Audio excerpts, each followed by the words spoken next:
दही चावल। आकाश और दिव्या कई सालों से दोस्त थे और उनका रिश्ता कब प्यार में बदल गया उन्हें खुद पता नहीं चला।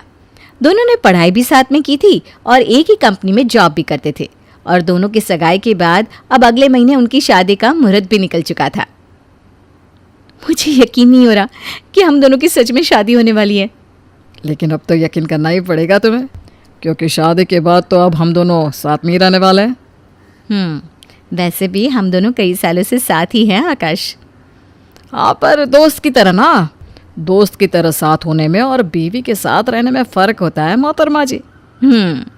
वैसे तो मैं तुम्हारे घर कई बार आ चुकी हूँ, लेकिन अब वो मेरा ससुराल होने वाला है, ये सोचकर पता नहीं क्यों घबराहट सी हो रही है। मैं समझ सकता हूँ, लेकिन चिंता मत करो, मेरे घर वाले तुम्हें अच्छे से जानते हैं। वो तो ठीक है, लेकिन मैं ये सोच रही थी कि शादी के बाद तो मुझे खाना भी बनाना पड़ेगा। मुझे ना ज़्यादा कुछ बनाना नहीं आता आकाश। अरे कोई बात नहीं, माँ को पता है कि तुम्हें खाना बनाना नहीं आता। उन्हें ये भी पता है कि जॉब और पढ़ाई में तुम्हें इतना खाना बनाने का मौका भी नहीं मिला। हाँ, तुम्हारी माँ तो बहुत अच्छी है। वो आज भी ना मुझे फ़ोन पे कह रही थी, चिंता मत करना, मैं सिखा दूँगी तुम्हें खाना बनाना। तुम इस घर में आने के बाद सीख लेना, खाना बनाना कोई बड़ी बात नहीं है। हाँ, मुझे शौक़ तो है, लेकिन कभी वक्त ही नहीं मिला। लेकिन अब शादी के बाद ना मैं सब कुछ सीख लूँगी। सीख लेना, मेरी माँ बहुत अच्छा खाना बनाती है। आकाश और दिव्या सालों से दोस्त थे, इसलिए दोनों के घर वाले उन्हें अच्छे से जानते हैं। कावेरी को भी पता था कि दिव्या को ज़्यादा कुछ बनाना नहीं आता, इसलिए वो धीरे धीरे उसे सब सिखाती जा रही थी। देखो, अब ये दाल में सिर्फ तड़का लगाना, ठीक है? ठीक है माँ जी, समझ गई मैं। अब तुम बाकी की रोटियां बना लो, मेरे घुटनों में ना दर्द हो रहा है। हाँ, बाकी की रोटियां बना लेती हूँ माँ जी, आप जाकर आराम करिए। ठीक है। आओ बैठो बैठो। अरे आज मेरी बहन का फ़ोन आया था, वो कह रही थी वो कुछ दिनों के लिए हमारे भाई के घर रहने आ रही है। हाँ, तो आपका भी मन है जाने का माँ, ऐसा बोलो ना। हाँ, तो क्यों नहीं जाऊंगी मैं, अब तो दिव्या भी आ गई है घर में, मुझे क्या फिक्र। हाँ माँ, आप जाइए। कितने सालों से आप कह रही हैं, लेकिन हमारी वजह से कभी जा नहीं पाई। हाँ माँ जी, अब तो मुझे ज़्यादातर खाना बनाना भी आ गया है। हाँ, दिव्या को तो खाना बनाना आ ही गया है। मेरे जाने के बाद इससे ज़्यादा काम मत करवाना, ठीक है? और दिव्या, तुम भी ना इनके लिए हल्का फुल्का खाना बना दिया करना। जी माँ जी, आप बेफिक्र होकर जाइए, मैं सब संभालूंगी यहाँ। ठीक है, फिर मैं कल ही तुम्हें बस में छोड़ आता हूँ। श्याम कावेरी को सुबह की बस से छोड़ आता है और दिव्या घर का सारा काम देखने के बाद सबसे खाने का पूछती है। अरे दिव्या बेटा, हमारे खाने के लिए तो तुम कुछ हल्का फुल्का बना दो। हाँ भाभी, अब पूरा दिन काम करने के बाद थक गई होंगी। सही कह रहा है राहुल, एक काम करो, कर्ड राइस बना दो। अरे वाह भाई, मज़ा ही आ जाएगा कर्ड राइस खाकर। हाँ बहू, हम सबको यहाँ कर्ड राइस बहुत पसंद है, तुम वही बना दो। अच्छा ठीक है, आप सबको पसंद है तो मैं बना देती हूँ। सबकी फरमाइश पर दिव्या कर्ड राइस बनाने रसोई में जाती है और सोचती है कि कितने अच्छे हैं उसके ससुराल वाले, जो उसे परेशानी ना हो इसलिए बस दही चावल खा रहे हैं। कितने अच्छे सब यहाँ, मुझे तकलीफ ना हो इसलिए दही चावल बोला है बनाने को। कर्ड राइस में सिर्फ दो ही तो चीज़ है, दही जमी हुई और चावल बना रही हूँ। सबको गर्मा गर्म परोस दूंगी, ठंडी ठंडी दही के साथ गर्मा गर्म चावल। दिव्या दही और चावल को लाकर टेबल पर रख देती है, लेकिन सब लोग हैरान हो जाते हैं क्योंकि उन्होंने तो दिव्या से कर्ड राइस बनाने को कहा था। बहू ये क्या है? कर्ड राइस, दही चावल, ये देखिए, ठंडी ठंडी दही और गरम गरम चावल। भैया लगता है भाभी को पता नहीं कर्ड राइस कैसे बनाते। अरे क्यों पता नहीं, ये रहे चावल और ये रही दही। अरे दिव्या, कर्ड राइस में क्या करते हैं, दही चावल को मिक्स करके रखते हैं, पहले से ठंडे ठंडे खाए जाते हैं। वो वाले कर्ड राइस कह रहे थे हम, याद आया तुम्हें? अच्छा वैसे वाले, अरे तो पहले बोलना चाहिए था, मैं वैसे वाले बना देती ना। कोई बात नहीं, अब खाना बन ही गया है तो खा लेते हैं सब लोग। चलो खा लो दही चावल, मेरा मतलब है कर्ड राइस। कल तुम अच्छे से कर्ड राइस बनाना। जी, कल मैं वैसे वाले ही बनाऊंगी जैसे आप लोग खाते हैं। अच्छा ठीक है, कल रात को तुम वही बना देना। दिव्या को लगा था कि सबको गरम गरम दही चावल पसंद नहीं है, इसलिए उसने शाम को दही चावल बनाकर फ्रिज में रख दिए और रात को फिर से दही चावल ले आई। अभी आप लोग दिल से खाइए, बिल्कुल गरम नहीं है, ठंडे एकदम। इसमें तड़का कहाँ है? दही चावल में तड़का भी लगता है क्या? हाँ दिव्या, दही चावल को ठंडा करने के बाद इसमें तड़का लगाया जाता है, तभी तो ये बनता है कर्ड राइस। कोई बात नहीं, चलो आज ठंडे वाले दही चावल खा लेते हैं, वैसे भी आज गर्मी बहुत है। हाँ, अभी तो आपको समझ में आ गया ना भाभी कि तड़का लगाना है। कल ना आप अच्छे से तड़का लगाने के बाद दही चावल देना, मेरा मतलब है कर्ड राइस बना देना। हाँ भाई हाँ, अब मुझे समझ में आ गया है। माँ जी ने मुझे तड़का लगाना तो सिखाया था, मुझे याद आ गया। माँ ने सिखाया था ना, चलो याद आ गया दिव्या को, अब वो कल अच्छे से कर्ड राइस बना देगी। दिव्या को कावेरी ने दाल में तड़का लगाना सिखाया था और उसने वही तड़का दही चावल को मिक्स करके भी लगाना शुरू कर दिया। ये रहा टमाटर, ये रहा गरम मसाला, हरा धनिया, अब इसमें जाएगा दाल का मसाला और ये हो गया तड़का तैयार। और ये लगाया मैंने दही चावल में छौंक। छौंक लगाने से सारे घर को खांसी होने लगती है। ये की खुशबू कहाँ से आ रही है? हाँ, आज तो बहू ने कहा था कि कर्ड राइस बना रही है। पता नहीं, लहसुन और गरम मसाले के तड़के की खुशबू आ रही है मुझे तो। कहीं भाभी ने दही चावल में दाल का तड़का तो नहीं लगा दिया? अरे नहीं नहीं, इतनी भी बेवकूफ़ थोड़ी ना है दिव्या जो दही चावल में लहसुन प्याज और टमाटर का तड़का लगा देगी। उसने कहा था ना कि उसे माँ ने सिखाया है। लेकिन कावेरी ने तो उसे सिर्फ दाल में तड़का लगाना सिखाया था आकाश। क्यों? इसका मतलब कि आज हमें लहसुन, प्याज, टमाटर और गरम मसाले के तड़के वाले दही चावल खाने पड़ेंगे। हे भगवान, मैंने क्यों कहा था कि हमें कर्ड राइस पसंद है। हमें तो कर्ड राइस ही पसंद है पापा। पता नहीं भाभी को दही चावल के साथ रोज रोज नया एक्सपेरिमेंट क्यों करने हैं। आपकी कर्ड राइस तैयार है, आ जाइए सब। अरे बहू, मुझे ना अभी याद आया, आज मुझे मेरे दोस्त के घर पर जाना था, मैं तो भूल गया। तुम सब कर्ड राइस तड़के वाले एंजॉय करो, मैं आता हूँ, ठीक है? अरे पापा, मैं पैक कर देती हूँ ना आपके लिए और आपके दोस्त के लिए भी। नहीं नहीं नहीं बेटा, उसका विश्वास उठ जाएगा कर्ड राइस से। क्या? मेरा मतलब है कि हम क्यों दे उसे इतने स्पेशल कर्ड राइस जो मेरी बहू ने बनाया है। अरे तुम लोग खाओ ना, मैं अभी आता हूँ। भाभी, मुझे अभी अभी याद आया, मेरे पेट में बहुत दर्द है, इसलिए मैं कल खाऊंगा दही चावल। मेरा मतलब है ये तड़के वाले कर्ड राइस। आप और भैया आज एंजॉय करो अकेले में। हाँ, अरे छोटे मत जा मुझे मुसीबत में छोड़ के। सॉरी भाई, आपने ही इस मुसीबत से शादी की है।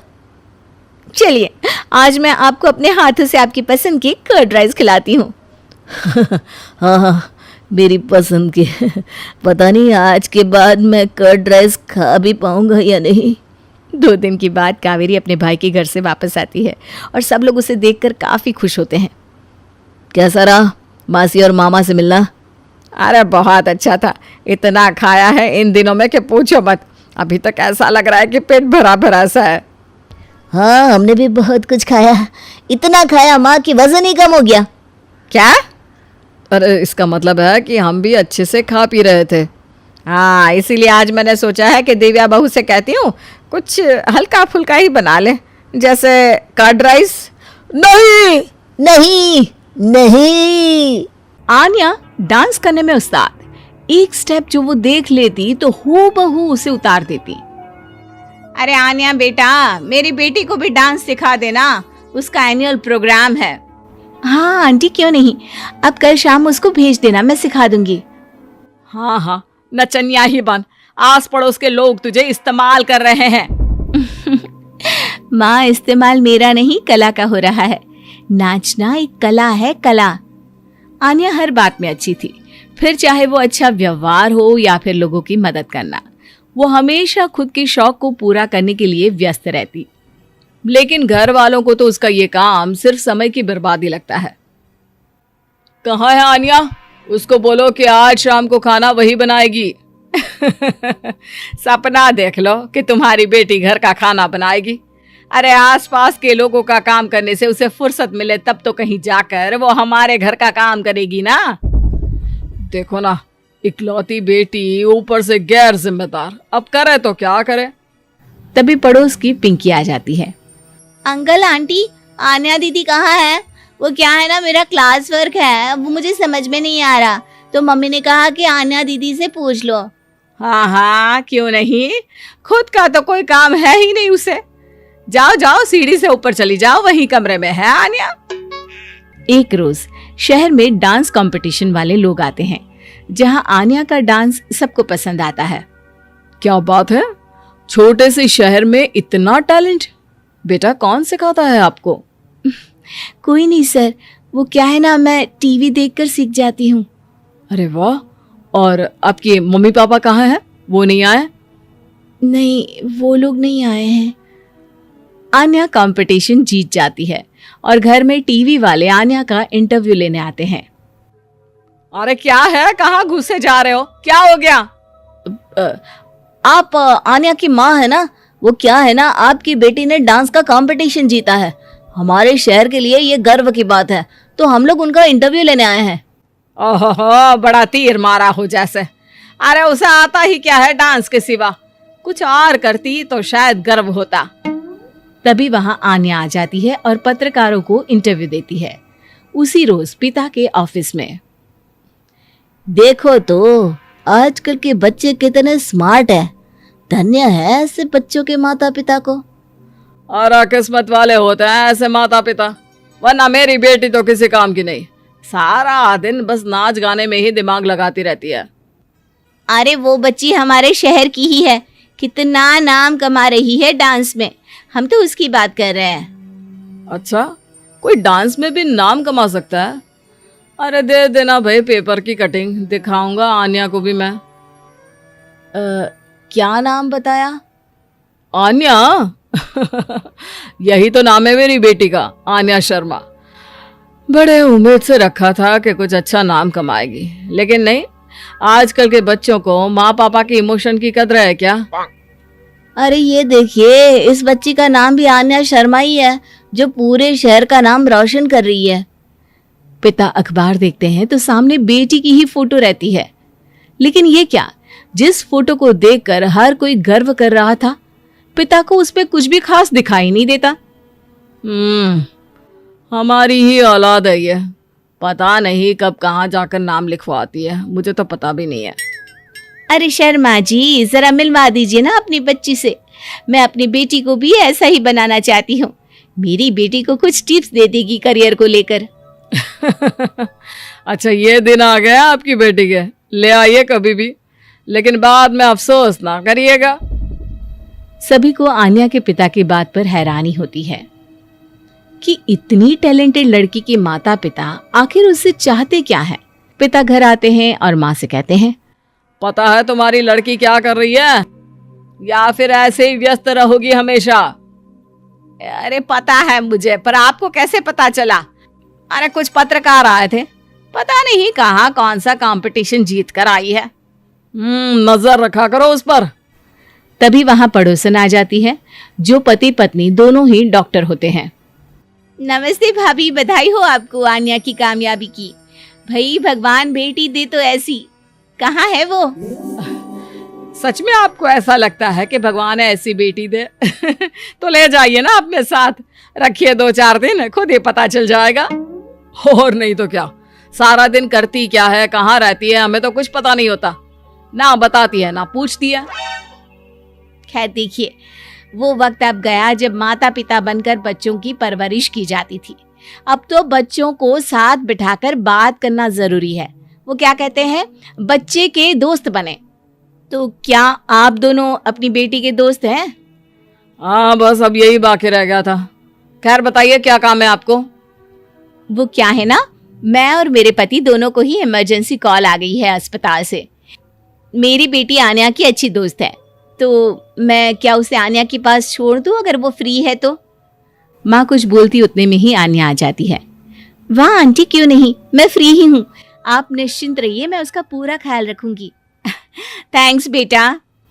वो अपनी बेटी उनके घर छोड़ जाती है, जो आन्या की उम्र की ही होती है। ये क्या मजाक है आन्या? हम लोगों को सोना भी होता है और हर घर का अपना कायदा होता है। मुझे बिल्कुल पसंद नहीं है कि तुम किसी को भी घर में घुसा लो। धीरे बोलिए पापा, कैसी बात कर रहे हैं? अंकल आंटी डॉक्टर है, पता है ना डॉक्टर का फर्ज क्या होता है। अगर वो किसी की जिंदगी बचा रहे हैं तो क्या हमारा फर्ज नहीं बनता कि हम भी उनकी किसी न किसी तरह से मदद करें? आपको तो पता है घर पर अकेले रहना कितना अनसेफ है। हाँ, तो दुनिया को सेफ करने का जिम्मा तू नहीं ले रखा है? अरे बहुत महंगे अस्पताल के डॉक्टर हैं वो लोग, खूब पैसा मिलता होगा, लेकिन ये नहीं कि मेड रख ले। क्या कहती आन्या, कैसे माँ पिता को समझाती कि किसी की मदद करना कोई बुरी बात नहीं है। खैर, कुछ महीनों बाद आधी रात को माँ जोर जोर से चिल्लाकर आन्या के कमरे में जाती है। बेटा बेटा आन्या, पापा के सीने में दर्द हो रहा है, बेटा कुछ कर। हाँ माँ, मैं डॉक्टर को फ़ोन करती हूँ। आन्या डॉक्टर को फोन करती है, लेकिन माँ, डॉक्टर को तो आने में काफ़ी वक्त लग जाएगा। मैं पिंकी के पापा को बुला लाऊं? अरे वो नहीं आएंगे बेटा, वो लोग बहुत बड़े डॉक्टर हैं और हम लोगों के पास इतने पैसे भी नहीं है। माँ, मैंने डांस कंपटीशन में जो पैसे जीते थे वो है मेरे पास, आप चिंता ना करें, बस पापा का इलाज करवा ले। आन्या के कहने पर वो बड़े डॉक्टर ना सिर्फ आन्या के पापा का इलाज करते हैं, बल्कि उन्हें ठीक करके घर भी ले आते हैं। आज मैं सिर्फ अपनी बेटी की वजह से बच गया। भगवान सबको ऐसी बेटी दे।